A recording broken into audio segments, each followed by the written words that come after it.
good morning, wherever you are, good day, good evening. It's wonderful to have you for this webinar, this Youth Foresight Knowledge Sharing webinar series. My name is Lois Young. I am the Corporate Social Responsibility Team Lead for AmaliTech Ghana, and I'm pleased to be moderating today's session. Let us take note of the following housekeeping rules. So we're going to have your microphones muted during the webinar. However, you're welcome to post any questions you have in the chat box. Okay, now the topic we're going to be discussing today is aligning skills with demand, the power of market-oriented training. And we have some very wonderful experts in our midst who are going to be talking to us, sharing their knowledge with us, and telling us about how we can all benefit and prepare ourselves to be efficient in the workplace. Okay, so we're going to have a quick icebreaker session, and then we're going to move into the activities we have for the day. Okay, you can also put in the chats your name. You can tell us where you're coming from or where you're joining us from, and we'll be glad to know that.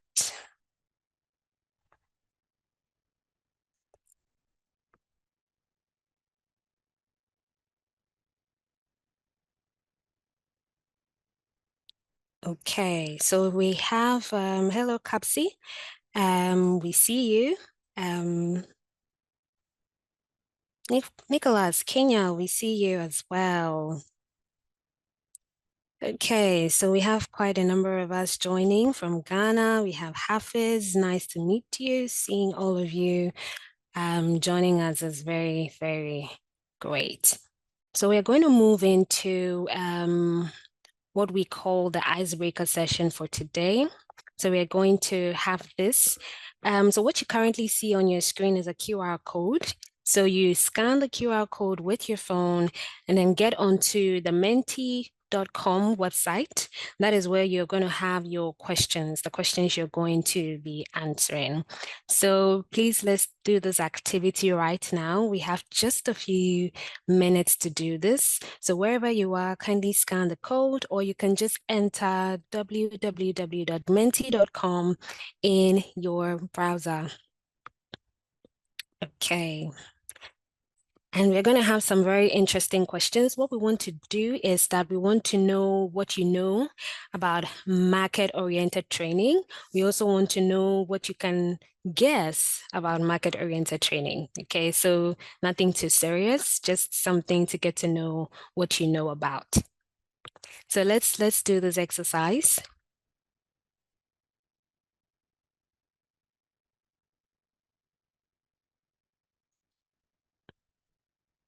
Can we have the first question rolling on the screen? Okay, so this is the first question. It says, how would you rate the importance of market-driven training? Okay, can we have some more answers?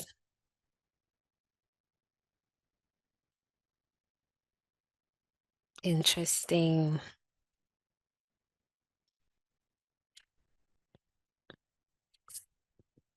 Wonderful. Okay, I see that most of us are agreeing more with a 15 and with a 5 than with a 4. Okay. Okay, and it's very good to see that most of us are agreeing that, with our ever-evolving job market, it is very crucial that we acquire the relevant and in-demand skills that will make us effective in the workplace. So I'm very happy that I'm seeing a lot of 5s and 4s. Can we go to the next question? It says that what percentage of today's workforce might require reskilling by 2025 to meet future job market demands? Okay, so this we are going to take a guess, but if you already have the knowledge, super, you can choose the answer that you see right. So we are looking at what percentage of the workforce, that is today's workforce, that would require reskilling by 2025. 2025 is just next year. So let's look at the percentages we are given.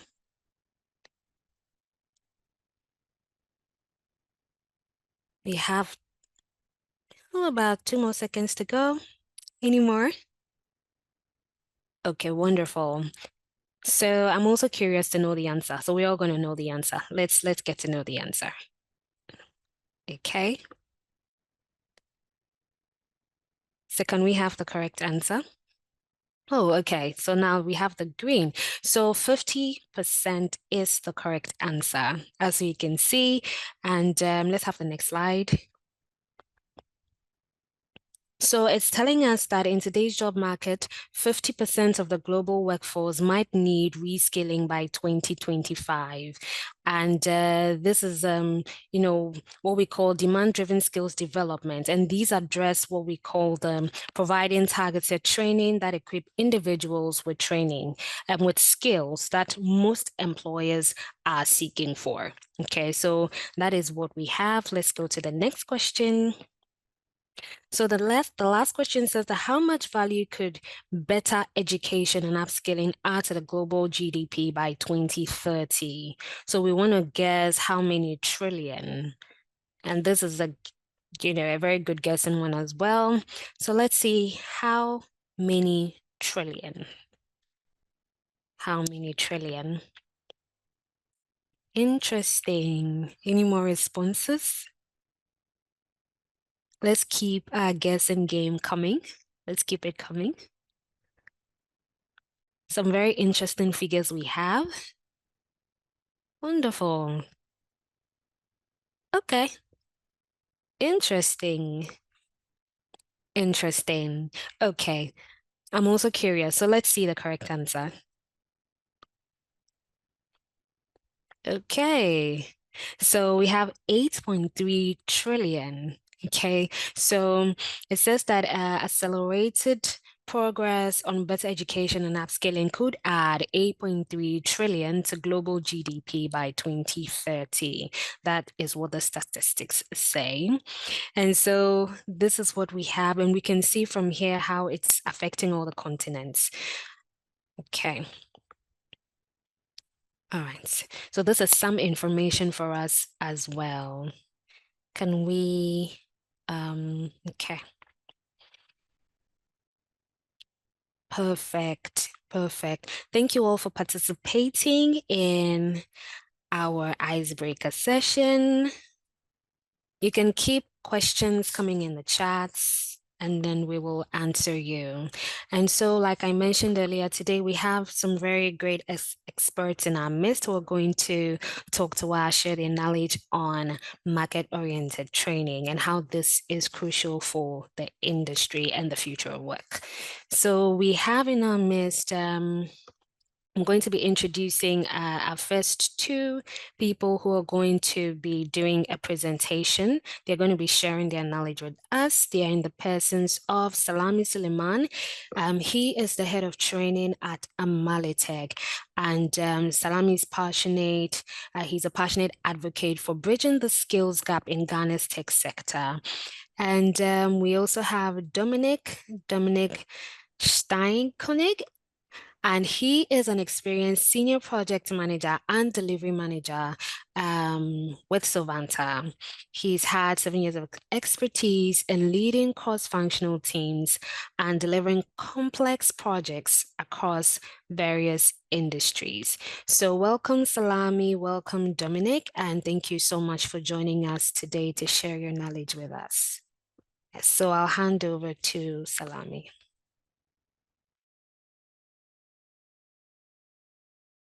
All right, thank you, and welcome everyone to our webinar today. I hope you can hear me okay. Great. So today we're talking about the power of market-driven training, and generally, I'm sure everyone can see over the last few years, we've seen the increased usage of IT and the advancement of IT, technology across various industries and governments and all aspects of our lives. And these changes are happening at a very quick rate. It's shaping the way industries work, the way governments operate, and whatnot. And it's doing so in a way that is causing an increasing demand of IT skills. However, there's a bit of a challenge with the educational systems that we have, the traditional education system, its ability to sort of produce the kinds of talent that is needed to meet this increased demand of IT skills. So there's a bit of a struggle there with traditional education models to produce these kinds of skills. And this is where market-driven training comes in to try and bridge this gap. That is the skill that is required by employers in this changing technological world against what traditional education system produce in terms of talent. This is where AmaliTech is a great example in our collaboration with Sovanta that shows in a form of a case study what is possible, what is feasible, and the advantages of taking charge of participating in this model of market-driven training. And as we move on to the next slide, we can kick off the webinar and showcase here what are some of the success factors that lead to market-driven training, or how does it benefit? How do we set it up? I think there are a few key factors here that are outlined. First is regarding market labor analysis. It's important to sort of look to the market to do a bit of market analysis, need analysis to identify where the missing skill gaps are, and involving private sector in terms of expertise and the resources that are needed to sort of bridge this gap. And together with the dual model training, where the learners are not just focusing on the technical and practical skills in the classroom setup, but they are getting work experience through internship and apprenticeship, just directly connecting with the employers to identify and get an opportunity to actually utilize their skill set.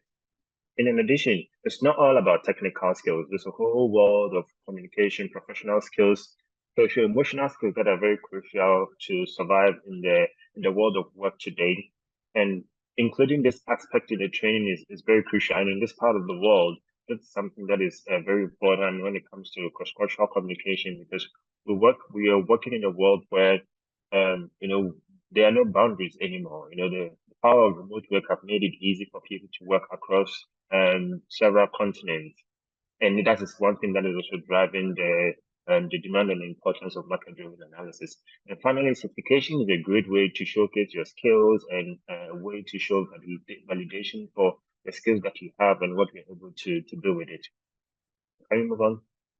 In terms of what benefits market skill training provide, there's great benefit to the businesses and also to the individuals as well. For a business, you have sort of a great access to well-rounded talent because you have people who are training in the modern skill set, but they are also connected to you on the practice side in terms of expertise and mentorship. So you're able to gather a good round of resources that is able to help you accelerate your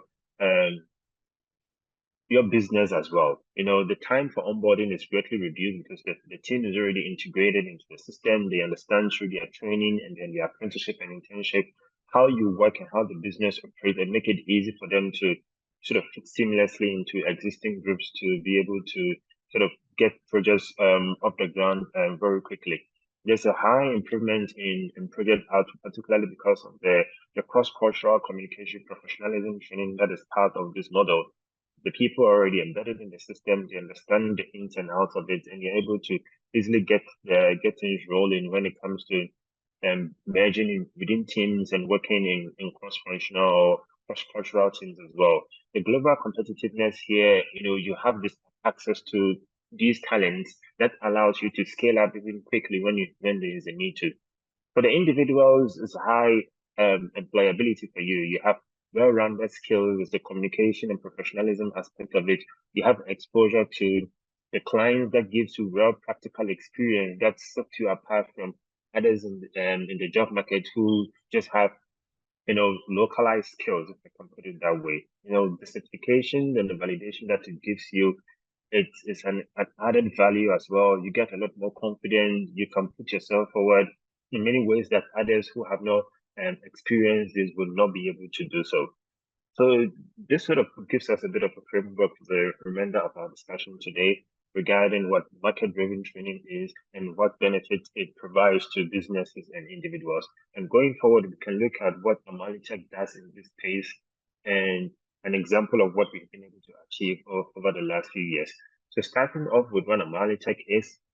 So AmaliTech is a social enterprise, and you can see here, dedicated to the mission of building flourishing and inclusive tech industry in Ghana, in Africa, and then the rest of the world. And our mission is to create sustainable jobs. So we provide training that leads to job placement in our service center, where we provide this sustainable jobs for people currently in Ghana, Rwanda, and neighboring countries.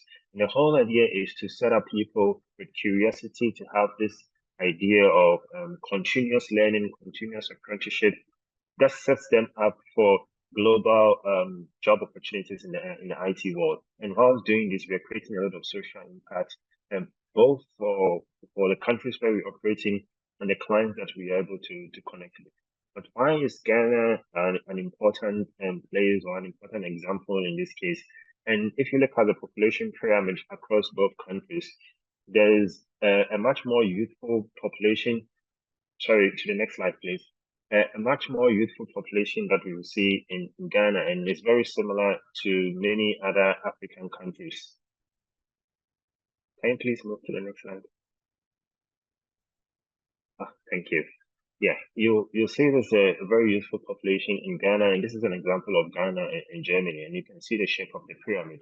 There's a lot more younger people, and this speaks to the rise of people who are within that employment age compared to what you see in Germany. The population is much older, and this becomes a challenge moving forward, and getting people available to the kinds of demand that the market is requires currently. There's a lot of youths in Africa that are able to sort of tap into this world of IT and be able to learn and upskill quickly, and to be able to meet up and match up to the pace with which the technology is moving. And that is very different from what we see in Germany and most of Europe, and then the rest of the Western world as well.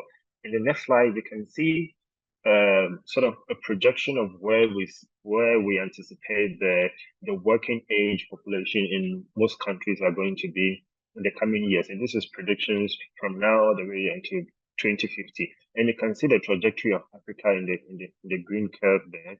And that is way above what you can see in India or China. And particularly you see that the Europe and then the rest of the world is pretty much at the bottom there. So this is an additional justification of why it's important to sort of invest in Africa, invest in places like Ghana and Rwanda, where the population is relatively young, and the people have the energy, and then they are able to sort of push through and gain the skills that are needed to meet up with, or to sort of match to the skills gap that we see in Europe and in many other places across the world. Now we can take a look at what our training itself is about, and I'll briefly explain to you the different training programs that we currently have and what we've been investing in. So we can see there are multiple of them here. There's the GenU training program, which is the oldest and the sort of the flagship program, and it's currently running in Ghana and Rwanda. And you can see it's targeted at providing training and employment. And same as the National Service Program, for those in Ghana, you'll be very familiar with that. Also, a similar program as well. The difference here, you can see, is pretty much in the duration and in the target audience as well. We have internship, and then we currently have an AWS research program that is also currently expanding into multiple places and bringing on board higher level certifications as well. So there's this value training that feeds into the flagship program that provides the skill and the talent that we need to be able to run our model of providing skilled talent to countries in Germany and then other places in Europe where this skill gap exists. Can we move to the next slide, please? And in explaining our model, let's just use the following slides to kind of illustrate visually what that looks like. So the training happens currently in Ghana and Rwanda, and we have unemployed or graduates from various universities or tertiary education institutes joining our training program, and we have currently these various options in terms of specializations or options for people to receive this training and upskilling in running from front end or software engineering. There's mobile, cloud, and software testing, and the likes of data science. So following this training, we have these learners now. To the next slide, please. We have clients in Germany and the US, the rest of Europe and the West who are sitting there and now looking onto the graduates from some of this program who are sort of ripe to fit into the skills gap that they see or the talent gap that they see. And we are able to connect the two in terms of what the graduates are able to offer and the needs of the client. And you can see that in the next slide where we are able to form joint teams of people in Ghana and Rwanda who are graduates of this program and people on the client side to form joint and embedded teams to deliver projects to clients and start building complex applications that is sort of solving problems all across the world and taking advantage of this advancement in technology that we see all over the world. And in the final slide, I give an illustration of what this looks like in practice. The next slide, please. Yes, what this looks like in practice. And this is also referencing what I said in the beginning in terms of what this whole idea of market-driven training is all about. So it starts off with an initial analysis of what is needed in the market, and then its involvement of clients, in this case, Sovanta, and then we provide this additional training to the graduates of our training program. You know, in this case, they were receiving training in SAP. There was additional soft skills and training that they received. There's mentorship. This is where they are embedded into the SAP world with mentorship from the Sovanta side, who had seniors who were way more experienced in this very key area. And then jointly, the team from AmaliTech who are graduates from this training program are able to receive these additional skills, now embedding them directly into the development team on the Sovanta side. Now, over time, they're able to, work effectively because they also have this cross-cultural training as well, and they understand the demands of the client and of the market, and they're able to work seamlessly. Since the start of this program, we've currently had about 14 graduates, and they have completed about 8 projects, and there's 7 projects that are still currently ongoing, and we continue to expand the project. We still have learners who are yet to graduate from this version. And it's working very well. That is sort of one of the reasons why we're having this webinar here today, to sort of showcase the positive effects of this and to show other businesses that this model works. And it's a great way to create impact and create employment for the youth in places like Ghana and Rwanda who have the energy to sort of help meet this increase in technological advancement. And I'll pass it on to Dominic to sort of showcase Sovanta and the site. Thank you. Yeah, thank you, Salami. Yeah, my name is Dominic Steinkönig. I'm a project manager at Sovanta side, and I'm closely working together with a lot of the AmaliTech colleagues. And yeah, within this presentation, I think I need to rush a little if I kept track correctly on the time. So I will give you a brief overview of who is Sovanta and why are we playing a role in that context. So yeah, this is the idea of Sovanta and why we are founded. We are founded with the goal of fundamentally simplifying the way business software is used, right? So, and we focus on SAP technologies here, mostly on the SAP Business Technology Platform, but also others, and we deliver projects to various companies. So on the next slide, you can also see that we are operating worldwide. So we have our headquarters in Germany, but we also have locations in Spain, in Argentina, in the US, Romania, and Ghana, together with our partners, such as AmaliTech. So on the next slide, you can see, where is our place in the SAP ecosystem?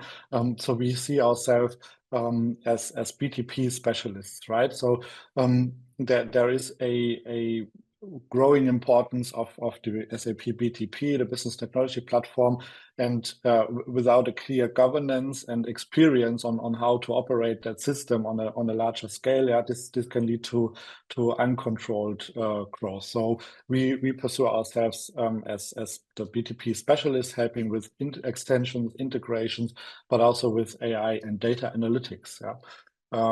So you can go to the next slide. please.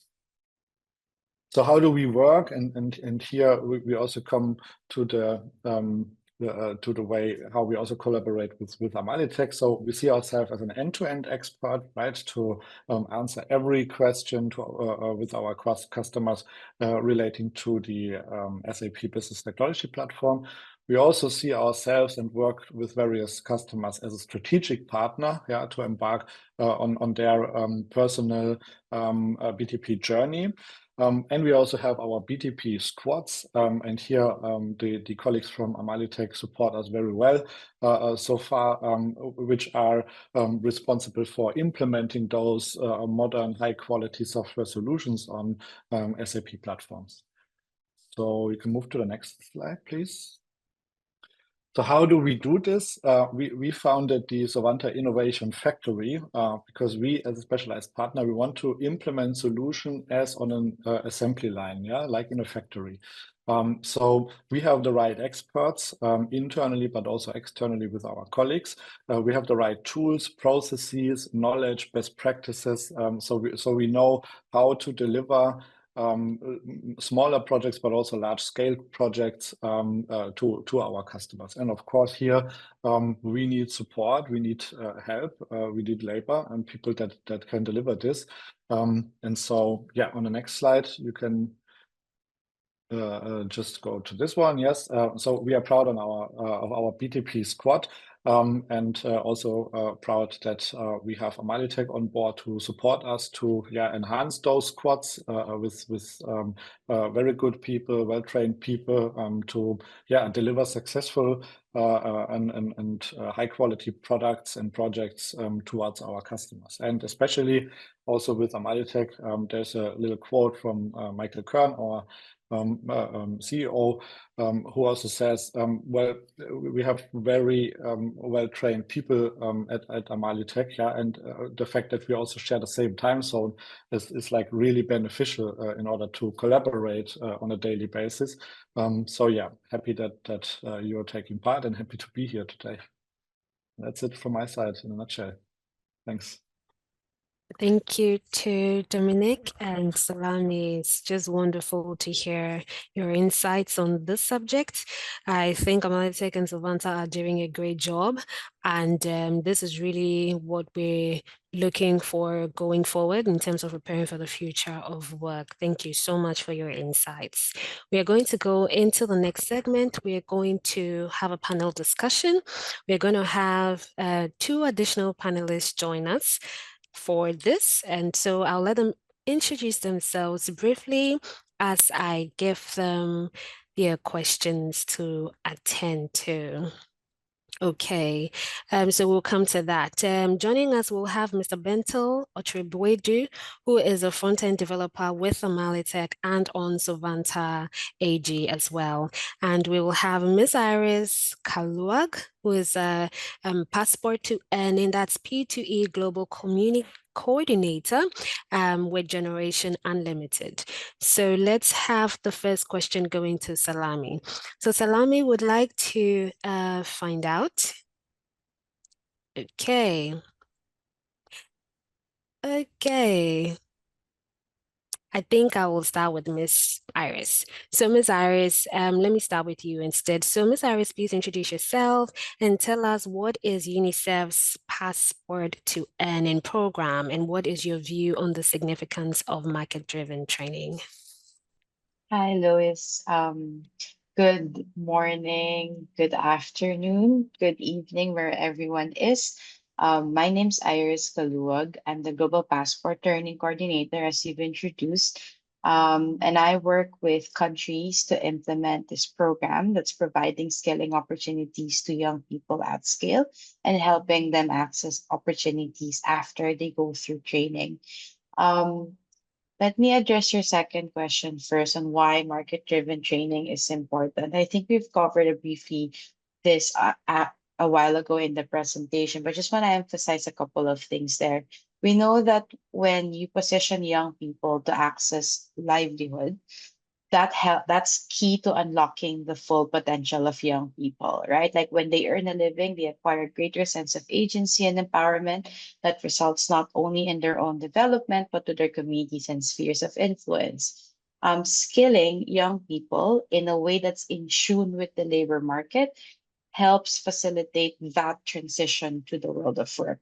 And as a sector, we've been doing this for a long time. We've come to understand that the skilling is done isolated from information about the kind and the quality of skills that's required for young people to access existing earning opportunities, the problems we have with regards to underemployment, unemployment, and even the needs become more amplified. So, for example, when you look at AI, now that we're all talking about AI and how it's shaping the jobs of today, 9 out of 10 young people, 85% of youth in low income countries are off track in digital skills attainment. This is a big problem for us because most of these young people will be in the labor market and they won't have the skills to participate in an AI transformed world of work. Um, P2E, as a global program, we're trying to address this urgent need to equip young people with skills that they need to access and thrive in the world of work. And we do this by deploying a digital platform that operates in high and low internet connectivity contexts. We also provide skilling content or training content that's co-curated and developed with the private sector and young people in the local contexts where we work. And we leverage partnerships with government systems and other skilling actors to provide these skilling opportunities to as many young people as possible. Because of this approach, we at least 2.5 million young people have completed our courses and received certificates since 2021, especially around digital skills, financial literacy, and employability skills. And we've been running these small scale pilots where we're starting to see success in young people actually getting jobs as a result of after completing these courses. P2E is currently in Bangladesh, Brazil, Egypt, India, Niger, Nigeria, and Rwanda, and we're going to expand a couple more the next couple of years. Back to you, Lois. Thank you so much for this super important work that you do, and I'm happy about the opportunities that you're providing.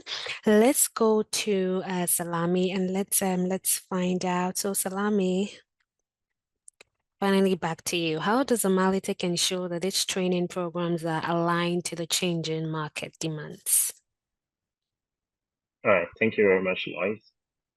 I'll point to three things here, and the first is what I mentioned earlier. This is the market analysis. I think it's important that we understand what's happening in the market, and at AmaliTech, we are able to run recurrent market analysis throughout the year, always looking to see where the technologies are changing, what direction is going, and that directly influence what we put in our curriculum, what we get our trainees to focus on, and things like that. And also just directly having conversations with our clients and our customers that we work with, companies like Sovanta. They give us an indication of what is actually happening there, because they are not just the market, they are the clients, they are the ones using the tools. So they give us a lot of insights into what we should focus on, what we should intensify, and things like that. And then beyond all of this, the technical skills are not everything. There's importance to focus on the soft skills side of things, the cross-cultural communication, the professionalism, teamwork, resilience, those kinds of things.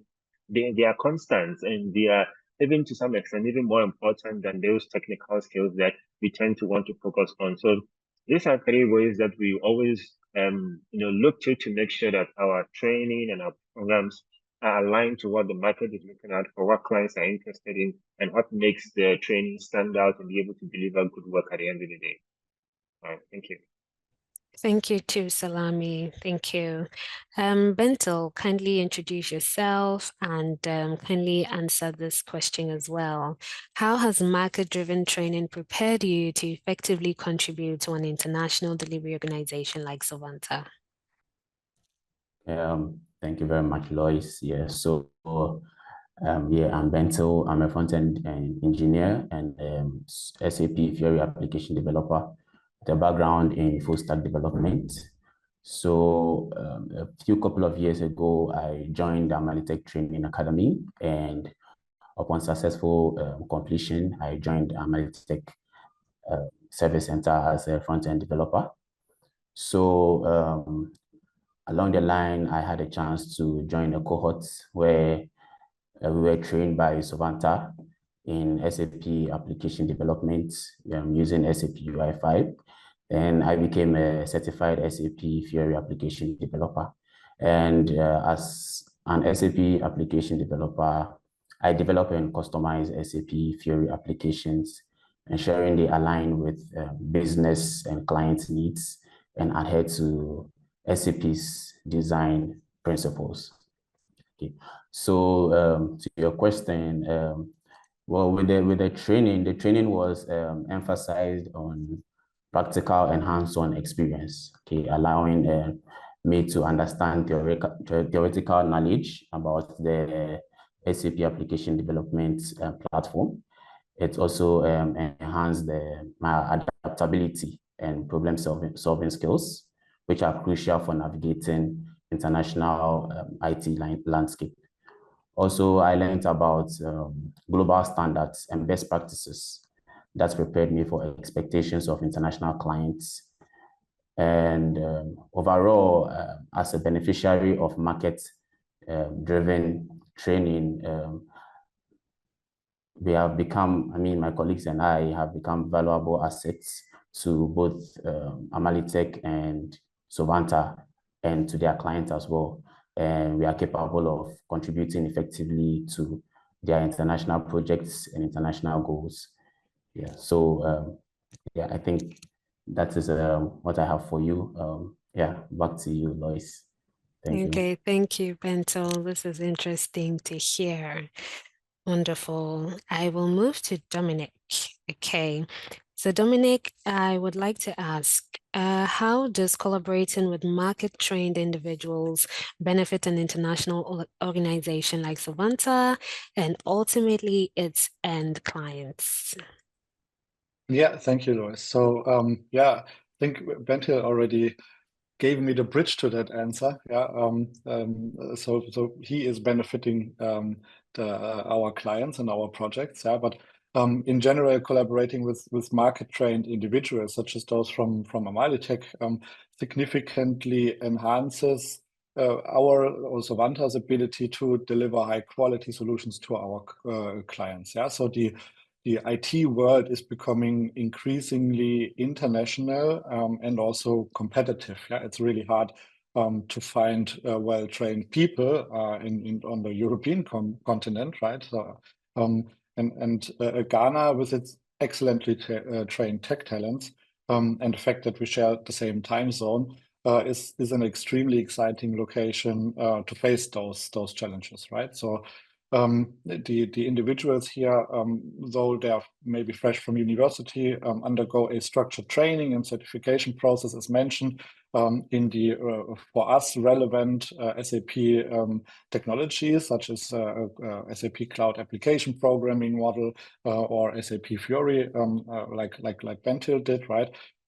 So this process, reinforced with mentorship, weekly touch points, direct collaboration between Sovanta and AmaliTech, helps us here to tackle this, right?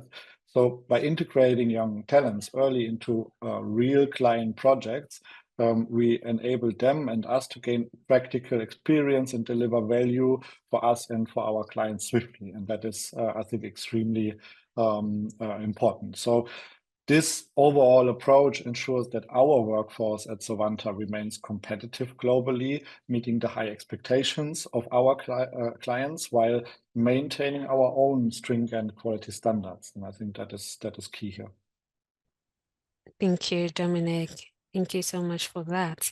Let's have a final question, and this question goes to all our panelists. So I will start with Iris, since Iris started with us. So Iris, how can we ensure that education and upskilling are more aligned with market demand, and where should these efforts begin? Thanks, Lois. From our experience, one of the key success metrics to ensure training meets labor market demands is to leverage public-private youth partnerships, which help inform the training design and the delivery, as well as the development and the curation of content for skilling efforts. In when we implement our programs, the partnership approach has helped us crowd in the expertise and knowledge of the private sector, making sure that we understand what they need at the system level, and then also government and young people to make sure that these are relevant to young people in the systems where we operate. Private sector can also help provide content that they already have been using and make this accessible for young people from marginalized and vulnerable backgrounds who may not always have access to these kinds of opportunities. And by working with government partners, we're also able to leverage their ability to adapt, optimize, and certify skilling opportunities for young people. I think the key point here is also to make sure that we're working with young people and place them at the heart of our skilling efforts. That's where we should start. What do young people need? What do they aspire to do? And how do we work with young people to make sure that these trainings, while they are aligned with the labor market, are also aligned with the ambitions of the young people who will be going through them? Over to you. Thank you so much, Iris. Let's move to Salami. All right, thank you, Lloyd. I think I'll just jump on from where Iris ended. I think it's important, at least in my perspective, that we start off some of these training initiatives early on in terms of bringing the young people, particularly when they are still in the universities or the college level, expose them to what the market skills are, because like I mentioned in the beginning of my presentation, there's still a gap between what traditional education systems are focusing on and what the market is actually is requiring. So bridging that gap and bringing some of that market business expertise into the classroom or the educational level makes it easy, at least reduces the gap a little bit to when people are out of school in terms of the skill level that they have to what is required for them to be able to contribute meaningfully on the business side of things. I think that's something that is key, and initiatives that are looking to promote and reduce that gap is definitely one thing that we can do to sort of improve and help the skill alignment between the learners or education and upscaling people, and through this market driven initiatives, sort of make more talent available and ready early on to be able to contribute to projects like this. Thank you so much. Thank you, Salami. Let's hear from you, Bento.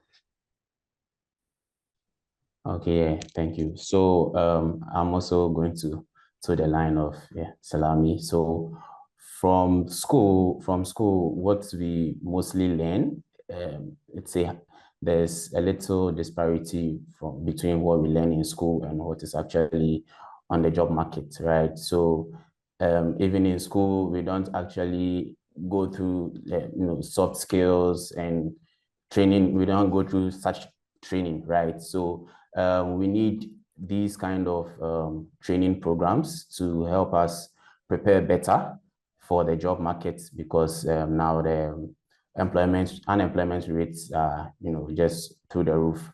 Yeah, so to get us in a better standing, we need these training programs to help us better prepare for the future. Also, these international collaborations between companies like Sovanta and AmaliTech also is crucial and is going to be beneficial to us. So taking me, for example, if without the collaboration between AmaliTech and Sovanta, I wouldn't have had a chance to work on any international projects. Yeah. So far it's been exciting. It's been very adventurous, and I've learned a lot working with Sovanta. Yeah. So I think we need more international collaborations. We need better career guidance in school, and we need more of these training programs to help us, be better and have a more secure future in terms of career development. Yeah. Thank you. Okay. Thank you too, Bento. Very well. So let's hear from you, Dominic. Thank you. Yeah. Speaking last is always difficult, as a lot of good things are already mentioned. I can totally agree. So yeah, from my point of view, or our point of view, to better align education and upskilling with the market demands, collaboration between industry and educational institutions is key, right? We can all agree on that.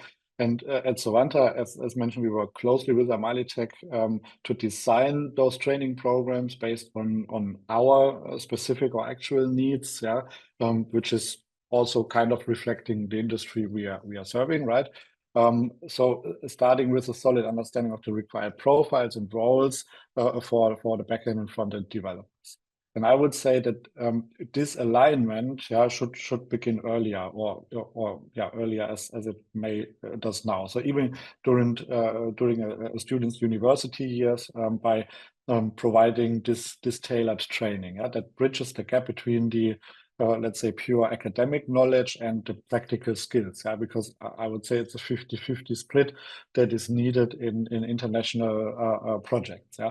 And this is not only, let's say, a topic that we see in Ghana.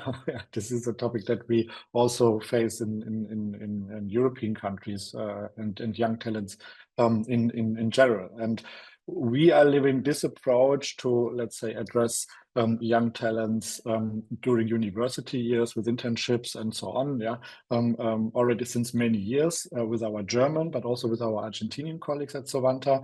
And we can, or I can say that this is a proven method that to make young talents fit for the market, and ideally they stay with us and are fit for the demands that we have in our company. Yeah. So.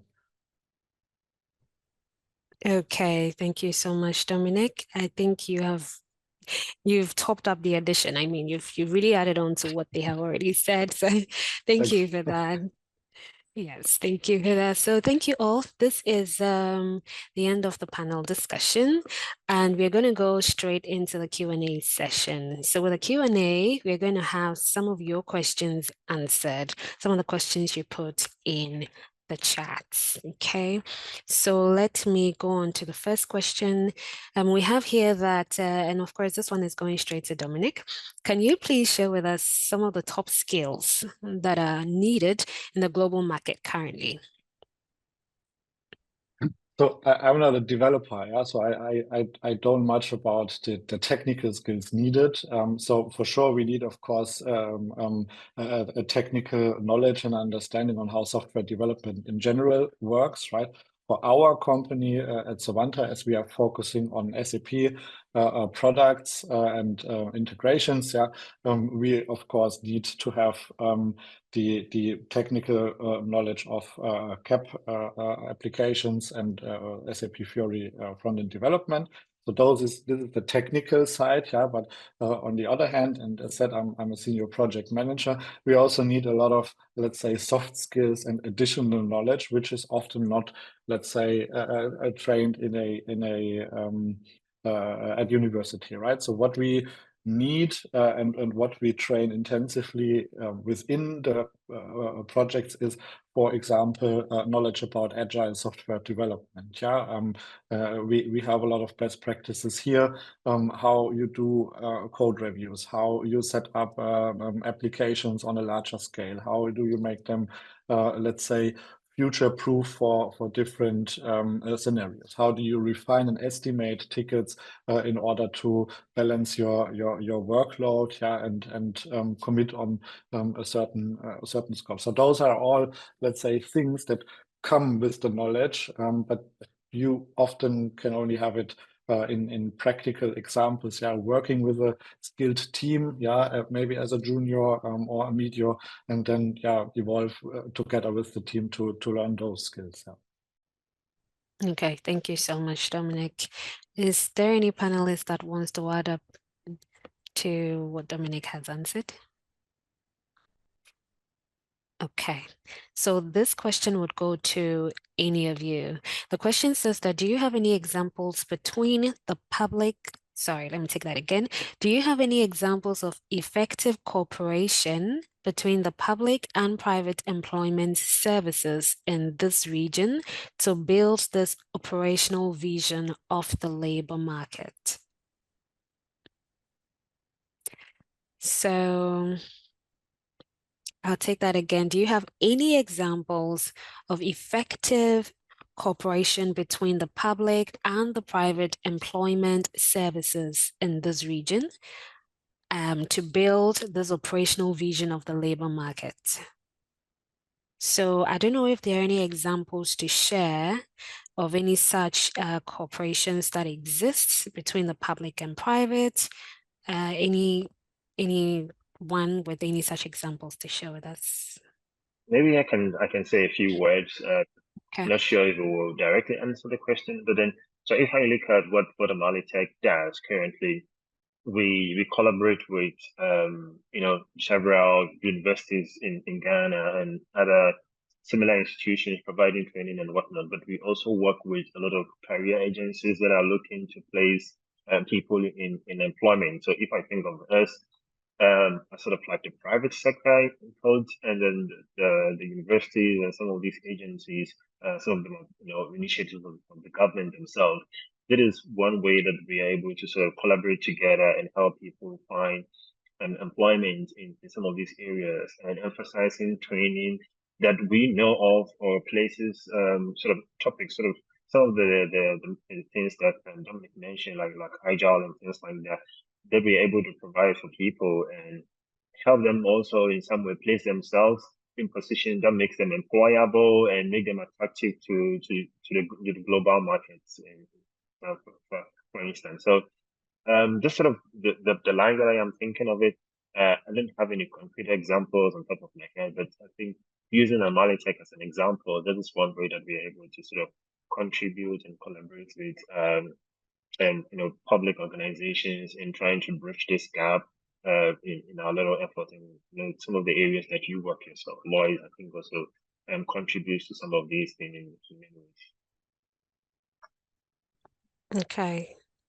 You want to add up, Iris? Yep.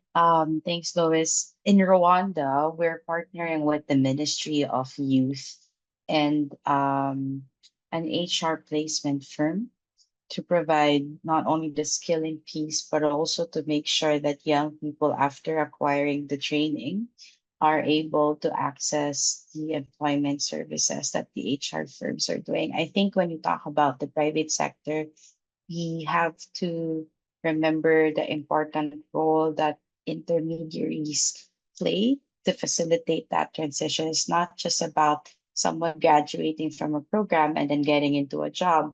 There's a lot of work that goes between preparing a candidate for a job, successfully writing a CV, coaching them into a job interview, and then actually getting them into that place of work. And sometimes private firms also do that. So we're testing that collaboration in Rwanda as a way to help facilitate this transition much smoother, and also to help inform the skilling that happens with our program, if that's helpful. Super helpful. Thank you so much, Iris. Very, very interesting. Let us also talk about this, and I'm looking at someone who also has an experience in this to share as well. So the question says, what's your experience in conducting the labor market assessment? And while conducting the survey, whom do you target, and do you consider the private sector actors? Okay. So I don't know if anyone I wants to can, take this. yeah, in my past experience in conducting in designing programs in farm by labor market assessments, you do the most effective way is to make sure that there are inputs, of course, from private sector. You have your macroeconomic data, you go down to like the industry level, to the regional or even city level, so that you're looking for local employment opportunities. And then you have inputs from employers and intermediaries and training centers, and then of course with young people. It gives you a more holistic understanding of what your skilling aspirations are vis-a-vis the existing needs and demand from the labor market. And that kind of assessment helps us determine the kinds of jobs. So I was talking about this a while ago. Where to start is to determine what are the actual pathways to jobs that young people will want to go to and are available in a local context. And then you design your program from there backwards to make sure that your content is well aligned. Okay. Thank you so much. And I'm very sure it's been answered for whoever asked the question. Let's take the last question. So there's a question that says that how best can we support youths from marginalized and underserved communities who are not in education, employment, or training? Anybody to take this? You can start. Okay, Um, Iris. just because this is something that we put at this is something that's important to us in Generation Unlimited. How to make sure that they're included is to design it with them at the center. When we talk about young people with from marginalized backgrounds or even outside of formal training and education systems, we can look at how we can leverage other existing support systems. For example, community hubs or community centers, or common service hubs, which already provide support to them outside of the schooling system. The whole partnership approach also helps because if you already have other organizations working with underserved communities, then it's also an effort. It's also about making sure that we're facilitating young people's access to the services that other stakeholders already provide in the ecosystem where we're trying to target them. But I think at the core of it is when you're designing it with them in mind, we're being intentional about the specific barriers that they may face, which can be something as granular as the kind of languages, the kind of content or materials that these people that they will need to access, which may be different from other groups, other youth groups in training systems or schools. Okay. Okay, thank you very much. Any additions from any other panelists? Okay, all right. So our time is up. Let me put it that way. Let me start by saying that we're going to have a brief Zoom feedback poll that is going to show on your screen shortly. So once this feedback poll shows, please take just a few seconds to choose just the corresponding Q&A multiple choice questions, let me put it that way, that will come on your screen. So please feel free to help us out with the poll. Let's also take note of this as well. If you didn't get a chance to have your questions answered, we're going to have a YouthForesight Forum tomorrow. That's October 2nd. We're going to have a YouthForesight Forum tomorrow where we're going to have your questions answered. And so with the forum, you can join the forum at community.youthforesight.org. Okay, so you can join the forum to have discussions also with other people all over the world. You can also have some of the panelists answer some of your questions on the forum. You can also interact with other participants, etc. Okay, so take the chance to visit the forum tomorrow and let's interact. So that is displayed on your screen as well. Okay, you can also scan the QR code to join the forum Okay, so I'm going to take this time to say a big thank you to everyone who joined and also to our participants, to panelists. I'm going to also say thank you to ILO, ITU, UNICEF, and let me also mention that UNICEF, the Youth Foresight, is a global knowledge platform which is jointly hosted by the ILO's Global Initiative on Decent Jobs for Youth and UNICEF's Generation Unlimited. Thank you all. See you during tomorrow's Youth Foresight community platform chats. Thank you so much. Have a very wonderful rest of the day.